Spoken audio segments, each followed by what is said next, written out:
Video like जरूर कर लीजिए और ऐसे वीडियो लगातार फ्री में पाने के लिए चैनल को तुरंत सब्सक्राइब कर लीजिए और बेल आइकन को जरूर टैप कर लीजिए ताकि आगे भी सारे वीडियो आपको मिलते रहे। यूट्यूब में फॉलो करते हैं तो प्लीज ये वाला फ्री टेलीग्राम चैनल जरूर ज्वाइन कर लीजिएगा। सारे नोटिफिकेशन सारे अपडेट यहीं पे आते हैं, ध्यान रखिए। नमस्कार दोस्तों, अगर आप यूपी पीसीएस के लिए प्रिपेयर कर रहे हैं और आरओ के लिए प्रिपेयर कर रहे हैं या बीईओ के लिए, ठीक है, जो 6 दिसंबर को है, आरओ भी दिसंबर में ही होने की संभावना है। हिस्ट्री का 60 डेज प्लान कि आप 2 महीने में पूरी हिस्ट्री को अच्छे से इन डेप्थ कवर कर लें ताकि हिस्ट्री से जैसे भी सवाल पूछे जाएँ, क्योंकि आप देखेंगे 20 से 25 सवाल इतिहास के आते हैं और साथ में आपको मेंस में भी आपको करना है कम से कम भाई 85 से 90 नंबर तक की इतिहास आती है और ये 100 तक की भी हो सकती है। तो आपको मेंस भी कवर होगा, प्री भी कवर होगा, चाहे आरओ हो, चाहे बीईओ हो, चाहे पीसीएस हो। आपको पता है भाई एंशिएंट हिस्ट्री है, मिडीवल है, मॉडर्न है। मेंस में सबसे ज़्यादा जो रोल है वो मॉडर्न हिस्ट्री का है। प्री में आप ये नहीं कह सकते हो कि नहीं मैं एंशिएंट ही पढ़ूंगा, मिडीवल छोड़ दूंगा, उससे नहीं आते हैं, पर आप उससे भी देखेंगे 2024 में सवाल 5-6 पूछे गए हैं। तो आपको छोड़ना नहीं है क्योंकि एग्जामिनर आप देख रहे हो इस टाइम डायनेमिक पैटर्न पे चल रहा है, वो किसी भी टॉपिक को उठा सकता है जो सिलेबस में दिया है, तो आपको प्रिपेयर रहना है। 20 से 25 सवाल आते हैं, आपको कम से कम कोशिश करनी है कि आप 70 से 80% सवाल सही करें, यानी कम से कम आपको 15 से 16 सवालों को सही करना है, क्योंकि 5-6 सवाल 8 सवाल तक ऐसे रहेंगे जो एग्जामिनर भी शायद ना कर पाए। ठीक है, तो आपको इन चीज़ों को करना है। इसका डिटेल प्लान देखते हैं हम लोग कैसे पढ़ना है आपको। वो एक तो आपको कोशिश करनी 1 से 20 तारीख तक या 1 से 20 जून तक कोशिश करिए एंशिएंट हिस्ट्री को ख़त्म कर लीजिए। कैसे करना भी वही बताएंगे। 21 से 35 दिन जो होंगे इसमें आप मिडीवल हिस्ट्री कवर करिए, फिर 36 से 55 दिन में मॉडर्न हिस्ट्री कवर करिए। बचे हुए जो दिन रहते हैं इसमें आप क्या करिए, रिवीजन करिए ज़्यादा से ज़्यादा, PYQs को लगाइए, फिर अपना मॉक टेस्ट दीजिए, है ना। रिवीजन जितना ज़्यादा करेंगे, जो भी पढ़ रहे हैं हर 7वें दिन रिवीजन रहेगा। PYQ से आपको ट्रेंड पता चलेगा कि किस तरह का ट्रेंड चल रहा है, क्या क्या पूछा जा सकता है, क्या मुझे पढ़ना है, क्या मुझे छोड़ना है। मॉक टेस्ट आपके रिवीजन को और धार देगा। इसी आधार में हम देखिए पूरी तैयारी भी करा रहे हैं, हमारे ग्रुप चल रहे हैं जिसमें आप प्री प्लस मेंस के पूरे नोट्स भी प्राप्त कर सकते हैं।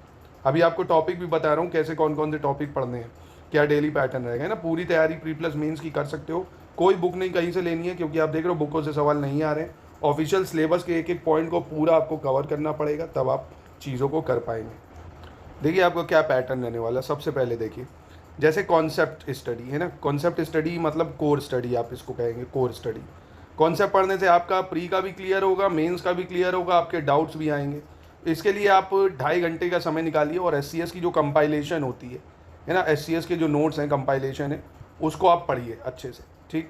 वीडियो से पढ़िए और नोट्स भी हम देंगे उससे पढ़िए, फिर उससे डाउट पूछिए, क्योंकि ऐसे आप एंशिएंट उठाने चलेंगे तो बहुत सारे सोर्स आपको मिलेंगे भाई।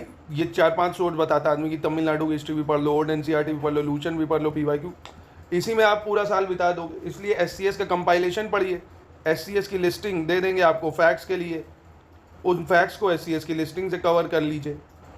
जैसे ये SCS की लिस्टिंग होती है ना, हिंदी इंग्लिश दोनों में अलग अलग आपको मिल जाती है।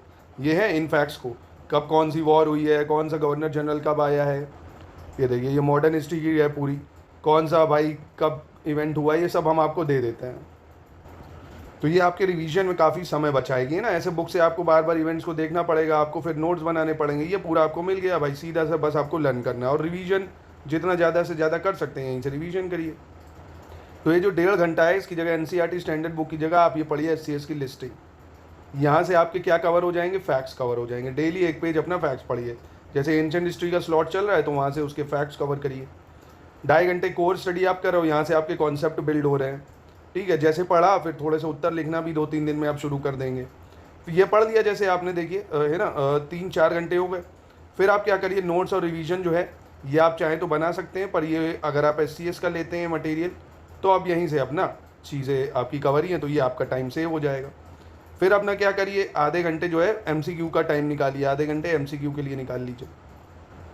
और ये आपको कब निकालना है, हफ्ते में 2 दिन, है ना, ये डेली नहीं करना, हफ्ते में 2 दिन, जैसा आपको टाइम मिल जाए 3 दिन, क्योंकि आपको बस 4 घंटे की स्टडीज़ हिस्ट्री के लिए देनी है, तब आप 60 दिन में पूरी हिस्ट्री कवर कर लोगे, है ना। हर 2-3 दिन 4 दिन में आधे घंटे MCQ की प्रैक्टिस कर लो, PYQ की कर लो।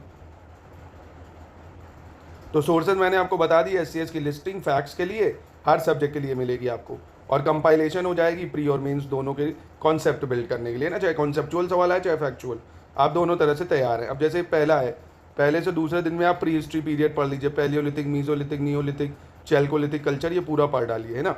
इसमें जो आपको फोकस करना है टूल्स पे, कौन सी जगह कहाँ पे थी, कहाँ से क्या मिला है, उनके फीचर्स क्या थे, है ना, कहाँ पे भाई एग्रीकल्चर शुरू हुआ, कहाँ से पशुपालन शुरू हुआ, ये सब इसको पढ़िए। एग्रीकल्चर की शुरुआत कहाँ से होती है।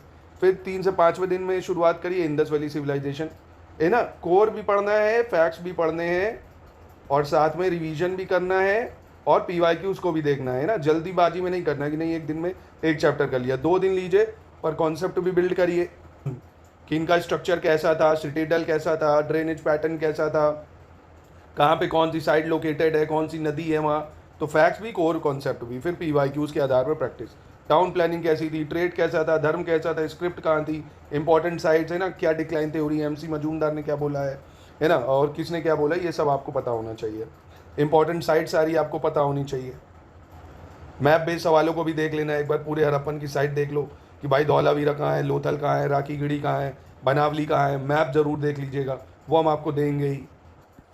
मतलब आप देखो चाहे 10 घंटा लग जाए, आप ये गाल समझ लो, एक चैप्टर अगर आप पढ़ो तो उस चैप्टर को डिटेल में आपको पढ़ना है, प्लस उस चैप्टर के PYQ चाहे UPSSC में पूछे गए हों, चाहे UPSC में पूछे गए हों, चाहे UPPSC के एग्ज़ाम्स। अब UPPSC बहुत एग्ज़ाम कराता है, चाहे BEO में हो, RO में हो, है ना, UPPCS के एग्ज़ाम हो, सारे आपको उस टाइप के सवाल करने हैं। ठीक है, आजकल सब सुविधा है, सब मिल जाता है। ठीक, ये हो गया आपका। फिर अपना उसके बाद वैदिक एज बनाया आपने, उसके चैप्टर अच्छे से पढ़े, सब कुछ वैदिक के बारे में, है ना। अर्ली पीरियड, लेटर वैदिक पीरियड, उसमें पॉलिटिकल स्ट्रक्चर क्या था, कौन कौन सी सभा थी, कौन कौन सी समिति थी, राजा को क्या बोलते थे, किसको क्या बोलते थे, है ना, ये सब, गाय को क्या बोलते थे, उनका धर्म, इकोनॉमी, सभा समिति, वर्णा सिस्टम, सब कुछ। फिर आपको 9 से 10 में महाजनपद पीरियड और रिलीजियस मूवमेंट जितने हुए ना, 16 महाजनपद हैं, जैनिज़्म है, बुद्धिज़्म है, उनकी टीचिंग, काउंसिल, उसमें रिलेटेड सेक्स, है ना, जितने थे डिटेल में आपको पढ़ने। अगेन कॉन्सेप्ट वही रहेगा, कॉन्सेप्ट पढ़ना है, फैक्ट्स पढ़ना है, प्लस PYQ उस चैप्टर के लगाने हैं, हर एग्ज़ाम में पूछे गए। 11 से 12 में आपको मौर्यन पीरियड पढ़ लेना, चंद्रगुप्त मौर्य, अशोका, एडमिनिस्ट्रेशन, अर्थशास्त्र, धम्म पॉलिसी, सब के बारे में, क्योंकि UPPSC के एग्ज़ाम्स के लिए बहुत ज़्यादा इंपॉर्टेंट है मॉडर्न पीरियड। फिर पोस्ट मॉडर्न पीरियड में जैसे इंडो ग्रीक है, कुशानाज है, सातवाहनाज है, संगम एज है, ये आपको पढ़ने हैं 13 से 14 वाले दिन में, इसको निपटा देना है। फिर आपको गुप्ताज एज पढ़नी है 15 से 17 दिन में, उसके administration, economy, literature, science, art and culture, सारे जितने भी किंग है उसके, है ना, उनकी क्रोनोलॉजी भी आपको याद होनी चाहिए, सारे राजाओं की, कौन से यात्री किसके शासनकाल में आए, वो सब। फिर अर्ली मिडीवल पीरियड आ जाता है, जैसे हर्षाज है ना, हर्षवर्धन जो है, राजपूत है, फ्यूडल डिबेट है, चोलाज एडमिनिस्ट्रेशन, इसको आपको पढ़ना होगा। फिर एंशियंट का अब आपको रिवीजन करना है। रिवीजन में आप क्या करिए, 300 MCQ या 500 MCQ जो भी आपको है वो हम कराएंगे आपको स्टडी फॉर सिविल सर्विसेज में, उसके थ्रू पूरा एंशियंट का रिवीजन कर लीजिए, PYQs कर लीजिए, शॉर्ट नोट्स जो हम दे रहे हैं वो आपके पास है, उससे लगातार रिवीजन चालू रखिए। तो ये आपका 20 दिन में एंशियंट हिस्ट्री पूरा खत्म हो जाएगा।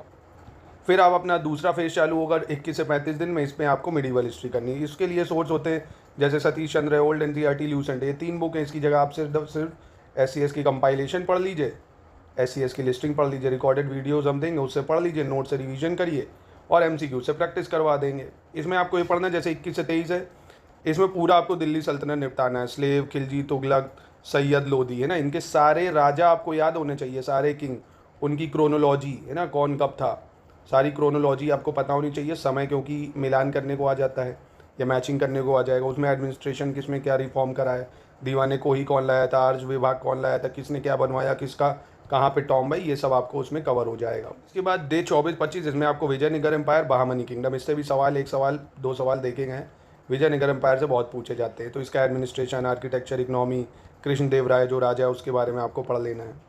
फिर अब मुगल शुरू हो जाएंगे 26 से 30 में, आपको मुगल्स पढ़ना है ना। तो मिडीवल हिस्ट्री में दिल्ली सल्तनत, विजयनगर एम्पायर, बहामनी किंगडम और मुगल एम्पायर, सारे राजाओं के बारे में आपको पढ़ना है, बाबर से औरंगजेब तक। मनसबदारी सिस्टम है, रेवेन्यू सिस्टम है, आर्किटेक्चर है, रिलीजियस पॉलिसीज़ हैं सारी, उसकी धार्मिक नीतियाँ, ये सब पढ़ने हैं ना। जजिया किसने लगाई थी, किसने क्या बनवाया था, ये सब मुगल्स में आपका कवर हो जाएगा, है ना। प्रैक्टिस ज़रूर करनी है MCQ के, क्योंकि इसका वेटेज काफ़ी ज़्यादा है। ये बहुत ही लेस इंपॉर्टेंट टॉपिक है, मराठाज और रीजनल किंगडम, पर फिर PCS में इससे 1 सवाल मराठाओं से देखा गया है प्रीवियस ईयर में, उसके राजाओं से पूछा गया है, क्रोनोलॉजी वगैरह, पेशवाज हैं, राजा हैं, उनके बारे में। तो शिवाजी एडमिनिस्ट्रेशन है, सिख मूवमेंट है, जाट मूवमेंट है, अवध, बंगाल, इन सब के बारे में, है ना, मराठास आप कवर कर सकते हो। भक्ति सूफी मूवमेंट से भी 1 सवाल आ जाता है, कबीर है, गुरु नानक है, चैतन्य है, सूफिज़म है, और जो भी फिलोसफीज़ है, इनको आपको 1 से 2 दिन में ख़त्म करना होगा। फिर मिडीवल का आपको रिवीजन कर लेना है, 250-300 MCQ जो भी है, और सेक्शनल टेस्ट हम दे देंगे, PYQs करवा देंगे, हो जाएगा। ठीक है, 15 दिन आपको यानी मिडीवल का टारगेट बनाना है, 15 दिन का, आराम से 15 दिन में ख़त्म।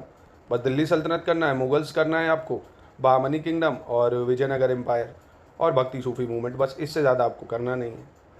अब मोस्ट इंपॉर्टेंटली मॉडर्न हिस्ट्री शुरू हो गई, इससे 10 से 15 सवाल प्रीलिम्स में आते हैं, इसको अच्छे से करना होगा। तो इसके लिए सोर्सेज तो भाई बिपिन चंद्रा है, स्पेक्ट्रम है, PYQs है, इसके थ्रू आप कवर कर सकते हैं, नहीं तो वही हमारा one and only study for civil services का मटेरियल है। अब पहले आपको एडवेंट ऑफ यूरोपियन से शुरू करना है, जैसे पोर्तुगीज़, डच, फ्रेंच, ब्रिटिश, है ना, कौन कब आया है, कौन कौन सी वॉर हुई हैं, उनसे कौन कौन सी ट्रीटीज़ हुई हैं, वो ट्रीटी कब हुई हैं, उस टाइम गवर्नर जनरल कौन था, ये सब आपको करना होगा, कौन लीड कर रहा था। ठीक है, ये सब हम आपको दे देंगे, बैटल ऑफ प्लासी, बक्सर, ये सब। उसके बाद ब्रिटिश रूल कहाँ कहाँ एक्सपेंड हुआ, सब्सिडरी अलायंस जैसे वो लॉर्ड वॉल्सेली कब लाया, डॉक्ट्राइन ऑफ लैब्स जो है ये कौन लाया, डलहौजी, है ना, और एडमिनिस्ट्रेटिव चेंजेस क्या थे, लैंड रेवेन्यू के सिस्टम क्या थे, ये सारे आपको पढ़ने होंगे। फिर 1857 रिवॉल्ट बहुत ज़्यादा इंपॉर्टेंट है, इससे सवाल बहुत पूछता है, किसने कहाँ से युद्ध लड़ा, युद्ध क्यों हुआ, कौन लीड कर रहा था कहाँ से, ये सब मतलब बहुत ज़्यादा इंपॉर्टेंट है। Causes, leader, nature of debate, क्यों ये कैंसिल हो गया, इसका सिंबल क्या था, है ना, बहुत ज़्यादा इंपॉर्टेंट है ये। फिर आप सोशियो रिलीजियस रिफॉर्म मूवमेंट, ये भी बहुत बहुत बहुत इंपॉर्टेंट है ना, इसको आपको 45 से 47 दिन में ब्रह्म Samaj, Arya Samaj, Aligarh movement, Ramakrishna Mission, women reforms जितने हुए हैं और जो छोटे छोटे रिफॉर्म्स हुए हैं उनके बारे में आपको पढ़ना है। इसमें छोटे छोटे जो पीजन मूवमेंट है उनको भी ऐड कर लीजिएगा, मोपला रिवॉल्ट है, संथल है ना, पीजन मूवमेंट्स वगैरह ये पढ़ लेना आपको। फिर 48 से 52 दिन में इंडियन नेशनल मूवमेंट जितना हुआ, कांग्रेस का फॉर्मेशन है, मॉडरेट एक्सट्रीमिस्ट यानी नरम दल गरम दल के बारे में, स्वदेशी मूवमेंट है, गांधी जी का एरा है, रेवोल्यूशनरी एक्टिविटीज़ जितनी भी होती हैं, चाहे मित्र मेला हो, अभिनव भारत सोसाइटी हो, काकोरी कांड हो, है ना, ये सब आपको पढ़ लेना है ना। कॉन्स्टिट्यूशनल डेवलपमेंट क्या हो, बहुत ज़्यादा इंपॉर्टेंट टॉपिक है पीसीएस के लिए ये वाले। फिर फ्रीडम स्ट्रगल फाइनल मूवमेंट जैसे civil disobedience, Quit India, Indian National Army जो है, कैबिनेट मिशन, पार्टीशन, बहुत इंपॉर्टेंट है ये तीन, है ना। क्विट इंडिया मूवमेंट में कौन कौन था, महिलाएं कौन थी, ये सारी चीज़ें आपको पढ़नी होंगी इसमें। फिर मॉडर्न का आप रिवीजन कर लीजिए, 500 MCQ प्लस PYQ, और जितना आपने रिवीजन में बनाया है वो हम देंगे, उससे रिवीजन कर लीजिए। तो ये आपके देखेंगे 55 दिन में आपका एंशियंट, मिडीवल, मॉडर्न सब हो जाएगा। बट हाँ, बशर्ते आपको क्या करना है, आलस छोड़ के ये नहीं कि लेटे लेटे वीडियो देख रहे हो, पेन कॉपी, एक कॉपी बनाइए, जो भी पढ़ रहे हो कलम चलता रहना चाहिए, कुछ भी पढ़ रहे हो रफली पहले रफ में नोट बनाइए, एक रफ बनाइए, उसमें लिख लिख के लर्न करिए, जितना ज़्यादा है लिख लिख के लर्न करिए। टेबल चेयर पे बैठ के कोशिश करिए आप पढ़ें, टेबल चेयर पे अच्छे से बैठें, पूरा कंफर्ट होके, अच्छे से 2-2.5 घंटे का स्लॉट बना के एक एक चीज़ को पॉइंट वाइज नोट करें, समझे। फिर अपना PYQ से जितना ज़्यादा हो सके प्रैक्टिस करें, नए नए सवालों की प्रैक्टिस करें, और कोशिश करिए जो भी आप पढ़ रहे हैं ये नहीं उसको एक बार अच्छे से हो गया ख़त्म, हर 6 से 7 दिन में उसका रिवीजन ज़रूर लगाएं, उसमें आलस मत करें। संडे इज़ रिवीजन डे, भले 2 घंटा, 3 घंटा, 1 घंटा रिवीजन ज़रूर करिए। देखिए सबसे ज़रूरी चीज़ है टाइमलाइन चार्ट, जो हम अपनी लिस्टिंग में देते हैं, है ना, क्या कब हुआ, पूरा टाइमलाइन चार्ट होना चाहिए, जिससे आप लिंक करते रहेंगे। क्रोनोलॉजी वाले सवाल आप आसानी से कर सकेंगे। रिवीजन स्टैटिक फैक्ट्स का जितना ज़्यादा आप कर लेंगे उतना बेहतर है, बार बार रिवीजन करिए, और कम से कम 10 से 15 साल के PYQ आप लगा लीजिए, कोशिश करिए हर टॉपिक वाइज, है ना। अब आप लोग बताइए, हैवी डिमांड पे अगर आप लोग कहेंगे तो मैं टॉपिक वाइज PYQ एकदम डिटेल एनालिसिस के साथ शुरू कर दूंगा, हिस्ट्री, ज्योग्राफी, पॉलिटी, साइंस और UPG के, है ना, मिसलेनियस, इन सब के आप लोग बताइए, तो इसका टॉपिक वाइज PYQ हम लोग आधे घंटे की सीरीज चला लेंगे, वो आप अपना यहाँ से कवर कर लेना। सबसे ज़्यादा जो फोकस करना है क्रोनोलॉजी बेस्ड सवाल है, बैटल्स हैं, एक्ट हैं, डायनेस्टीज़ के राजा हैं, है ना, बुद्धिस्ट काउंसिल वगैरह जानते हो आप, पूछ लेता। रिवीजन आपको और 7वें दिन करना ही करना है।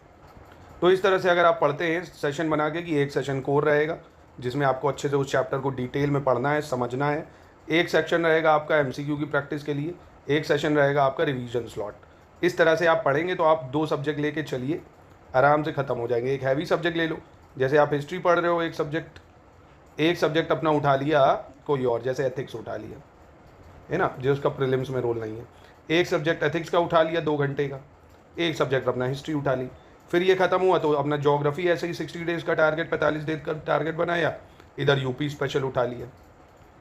अभी एग्जाम में बहुत टाइम है, अब ये समझिए इस बार अच्छी बात ये है कि मेंस में आपको समय मिल जाएगा। अगर 6 दिसंबर को प्रीलिम्स होगा, मेंस चुनाव के बाद ही आपका जाके हो पाएगा मई वगैरह में, तो बहुत समय आपको मिल जाएगा, ये अच्छी बात है आपके लिए।